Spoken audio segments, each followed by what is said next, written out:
అందరికీ నమస్కారం. రామా ఎంటర్టైన్మెంట్స్కి స్వాగతం.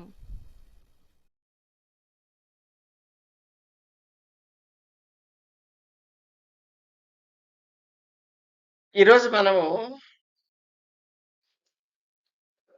ఇన్ని శాస్త్రాలు ఎందుకు పెట్టారు అసలు? ప్రిడిక్షన్‌కి ఒక జాతకం ఏదో ఒకటి పెడితే సరిపోతుంది గదా! అనే సమస్య చాలా మందిని వెంటాడుతూ ఉంటుంది. దానికి ఈరోజు ఒక పరిష్కార మార్గం ఎందుకు పెట్టారనే దాని గురించి కొంత వివరణ ఇస్తున్నాను.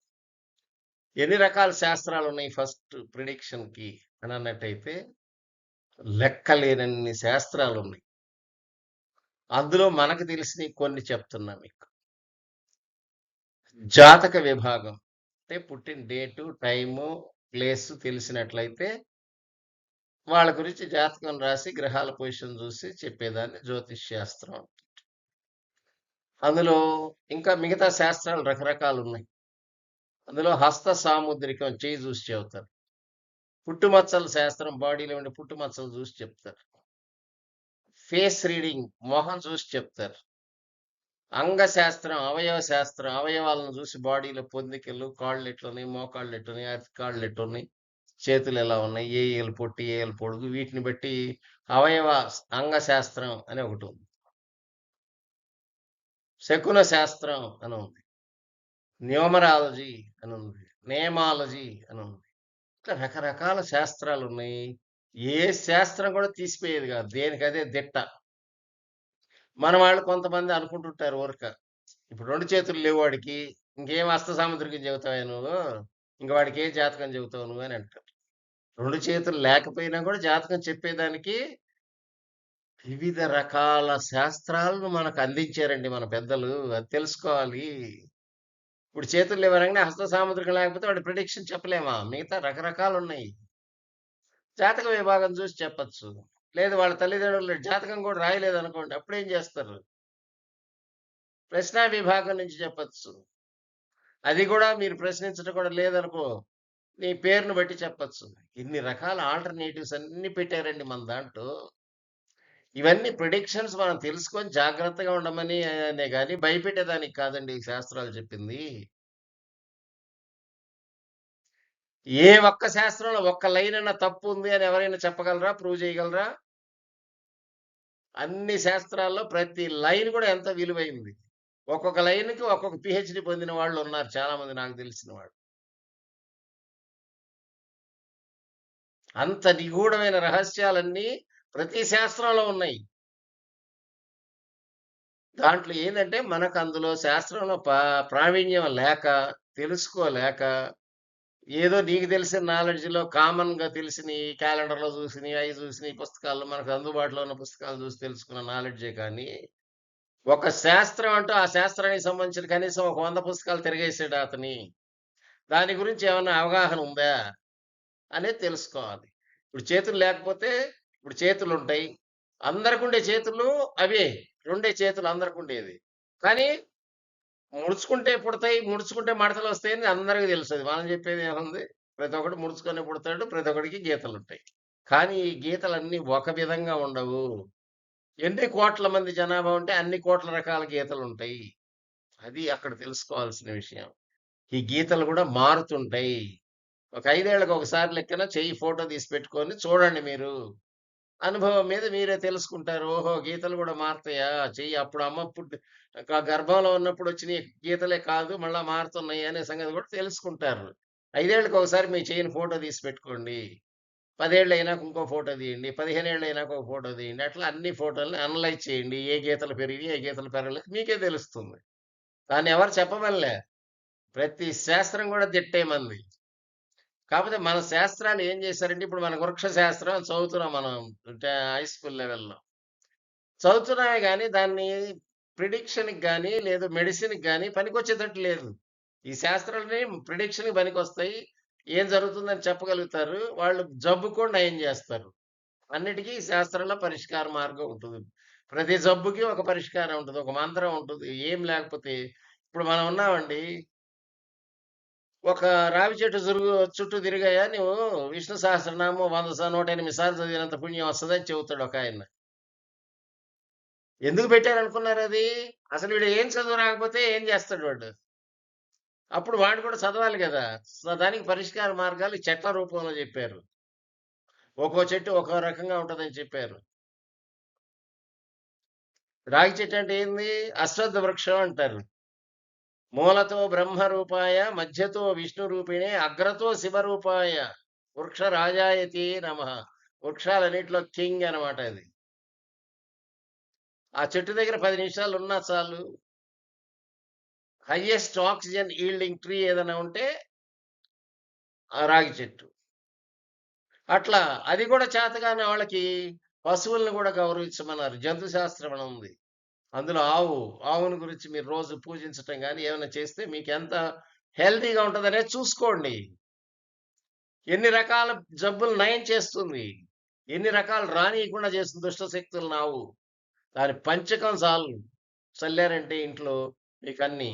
ఒక బావిలో మనిషి చనిపోయాడనుకోండి. ఆ నీళ్లు మొత్తం బెయిల్ ఔట్ చేసి పంచగవ్యాలు, గోమూత్రం, గోమయం, గోక్షీరం, గోదధి, గోఘృతం. ఇవన్నీ 5 కలిపి బావిలో ఏసి, ఆ బావిని మళ్ళా వాడుకోవచ్చు కూడా. అంత మనిషి చనిపోయినది కూడా ప్యూరిఫై చేయగలదు. కావాలంటే మీరేసి చూడండి. నీళ్ళల్లో ఏసి చూడండి. ముందు పీహెచ్ వాల్యూలు అన్నీ కెమికల్ టెస్ట్‌లన్నీ చేయండి. అవి ఏసి పంచగవ్యాలేసిన తర్వాత మళ్ళా కెమికల్ టెస్ట్ చేయండి. తేడా ఉందా లేదా కనబడుతుంది. గంగా నది అద్భుతం అది. అక్కడ చూసారంటే మీరు ఏమి ముందు ఎంతమంది శవాలను దహనం చేస్తున్నా అక్కడ మణికర్ణిక ఘాట్ దగ్గర అక్కడ వాటర్ సో ప్యూర్. ఎంతమందో శాస్త్రజ్ఞులు పరిశోధనలు చేశారు, చేస్తున్నారు కూడా. ఆ వాటర్ చెడిపోదు ఎన్ని సంవత్సరాలు ఉంచుకున్నా. మీ ఇంట్లో నీళ్లు పెట్టారంటే రెండో రోజు మళ్ళా నీళ్లు పారబోసి మళ్ళా వేరేయి పట్టుకుంటారు. ఎందుకని వాసనొస్తున్నాయని. కానీ గంగా నదికి ఆ వాసన రాదు. ఎన్ని సంవత్సరాలున్నా ప్యూర్. 24 క్యారెట్స్ గోల్డ్ లాంటిదది. అందువల్ల ఎన్నో ఉన్నాయి రహస్యాలు. తెలుసుకోవాలి. తెలుసుకోనంత మాత్రాన ఇయి లేవు అనకూడదు. అంటే హస్త సాముద్రికం ఒకటే ఎందుకు పెట్టారనేది శాస్త్రాలు ఇన్ని ఎందుకు పెట్టారో అర్థమైందా ఇప్పుడు?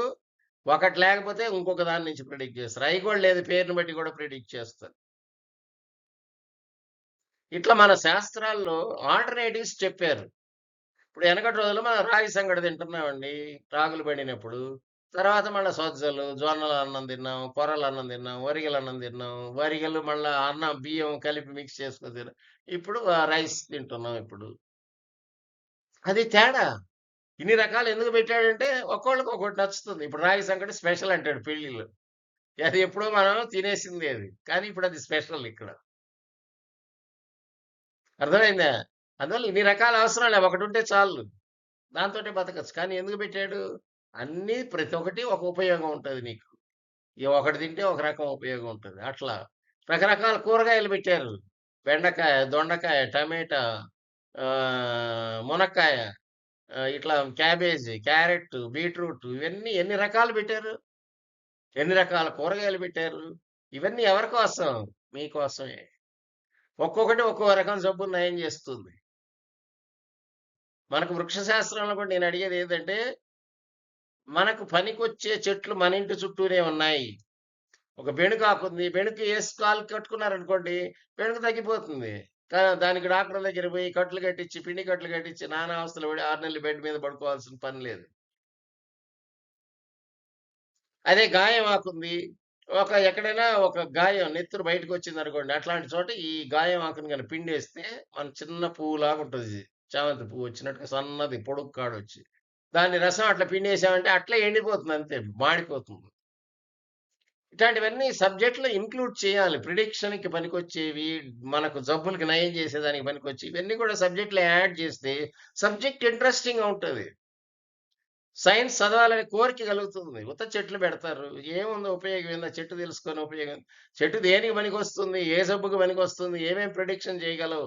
పలానా చెట్టు ఉంది. ఈ చెట్టుకి ఇంత దూరంలో నీళ్లుంటాయి. ఈ చెట్టుకి ఈ రకం పువ్వు పూసింది. ఇంత దూరంలో నీళ్లుంటాయి. ఈ పుట్టకి ఇంత దూరంలో నీళ్లుంటాయి. ఇంత లోతులో నీళ్లుంటాయి. ఇన్ని ఇంచులు నీళ్లుంటాయి. అన్నీ చెప్పగలుగుతున్నారు మనవాళ్ళు. ఇవన్నీ పుస్తకాల్లో ఉన్నాయి. వాటన్నిటిని సేకరించి మనకి ఇప్పుడు చదివే పిల్లలు చదివే దాంట్లో చిన్న వృక్ష శాస్త్రం అంటే ఆ వృక్షాలు దేనికి పనికొస్తాయి? ఆకులు దేనికి పనికొస్తాయి?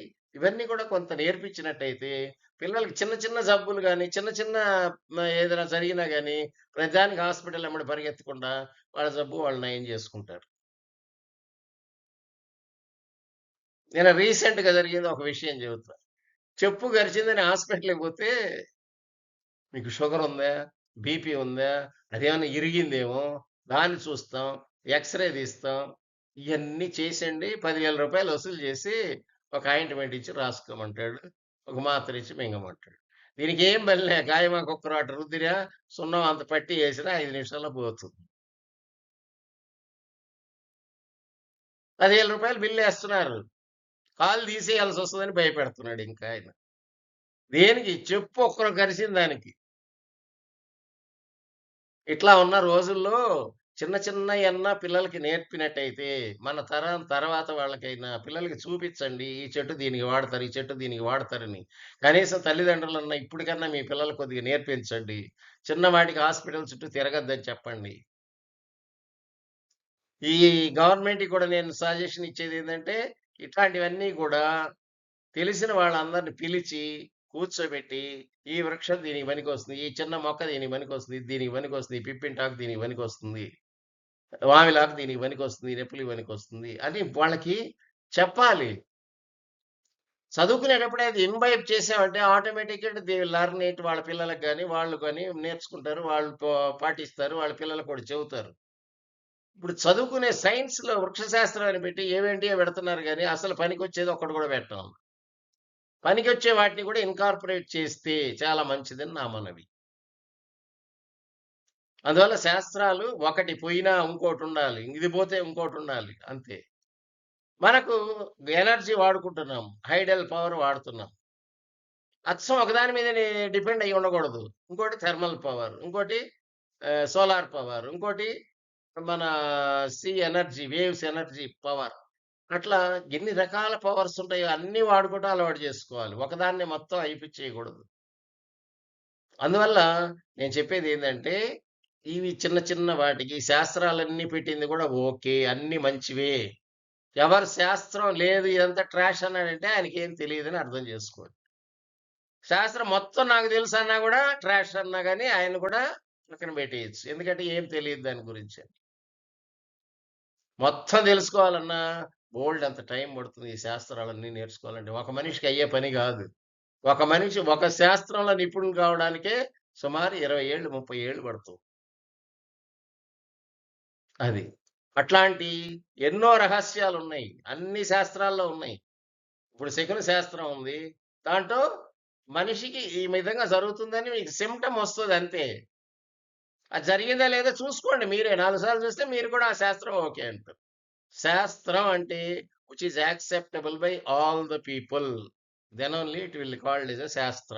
ఏ వృక్ష శాస్త్రం అన్నా గాని, జంతు శాస్త్రం గాని, రసాయన శాస్త్రం అన్నా గాని, భౌతిక శాస్త్రం అన్నా గాని, ఏ శాస్త్రమైనా అన్నిటికి పనికి రావాలది. అట్లా వచ్చేటట్టుగా మన సబ్జెక్ట్‌లను మోడిఫై చేయాలి. ఊరక లెన్స్ నేర్చుకోవడం, అయి నేర్చుకోవడం కాదు. ఆ లెన్స్ ఎక్కడ వాడతాం? ఎక్కడున్నాయి? మనిషి లైఫ్‌లో ఎక్కడ వాడుతున్నాడు అతని? ఇవన్నీ కూడా అప్లికేషన్స్ కూడా బాగా క్షుణ్ణంగా చెప్పినట్టయితే పిల్లలు ఇంకా బాగా నేర్చుకుంటారు. మన పిల్లలు ఇంకా తెలివిగల వాళ్ళవుతారు. అందువల్ల మీకు డబ్బులు సంపాదించాలంటే ఒక్క రూపమే కాదు. ఎన్ని రూపాయలైనా సంపాదించుకోవచ్చును. ఏ శాస్త్రమైనా ఒక్క శాస్త్రాన్ని క్షుణ్ణంగా నేర్చుకుంటే చాలు. నువ్వు ఎంత కావాలన్నా సంపాదించుకోవచ్చు. ఇప్పుడు నేమాలజీ చెప్పేవాళ్ళున్నారు. దాని నేమ్ మారుస్తుంటారు. మార్చి దాంతో డబ్బులు సంపాదిస్తారు. ఏమైంది? ఏ శాస్త్రం కూడా ఊరక చెప్పమనలేదు. ఏదో కొంత ఫీజు తీసుకోవాలి. నామినల్ ఫీజ్ ఇవ్వాలి. గురువు దగ్గరికి పోయి నీ జబ్బు నయం చేయించుకున్నప్పుడు దానికి తగ్గ దక్షిణ ఇవ్వటం అలవాటు చేసుకోవాలి ప్రతి ఒక్కరు. అందువల్ల అందరూ ఈ వీడియోని లైక్ చేస్తారని, ఇన్ని శాస్త్రాలు ఎందుకు పెట్టారని క్వెషన్ బయటికి అందరికి వస్తుంటది. నాకే కాదు. మీ అందరికి కూడా వచ్చిందనే అనుకుంటాను. ఎవరికైనా ఇన్ని శాస్త్రాలు ఎందుకు పెట్టారని మీకు మైండ్‌లో తొలిచినా, మీకు ఏ విధమైన దీని మీద కామెంట్‌లున్నా, కామెంట్ రూపంలో తెలియజేయండి. నేను మీ Elsuri Rammohan Rao, retired principal, government polytechnic, Nellore. Thank you one and all for watching this video. Me